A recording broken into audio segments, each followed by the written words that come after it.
به نظرت اگه هوش مصنوعی بتونه تتو بزنه چه طرحیو میاد تتو بزنه؟ اگر هوش مصنوعی بتونه تتو بزنه، احتمالاً از طرح‌هایی استفاده میکنه که ترکیبی از خلاقیت و دقت باشه. طرح‌های هندسی پیچیده، الگوهای طبیعی یا حتی نقوش الهام گرفته از فرهنگ‌های مختلف رو انتخاب کنه.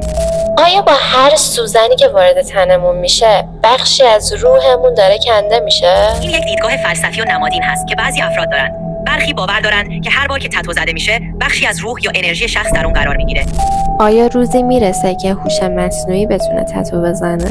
این سوال جالبه. تا الان هوش مصنوعی در زمینه‌های مختلفی پیشرفت‌های زیادی داشته. اما اینکه روزی هوش مصنوعی بتونه تتو بزنه، بیشتر به جنبه‌های خلاقیت و تعامل انسان و ماشین برمیگرده. شاید در آینده با پیشرفت تکنولوژی این امکان فراهم بشه که هوش مصنوعی در این زمینه هم وارد عمل بشه. آیا ما طرح‌ها رو انتخاب می‌کنیم یا طرح‌ها ما رو انتخاب می‌کنن؟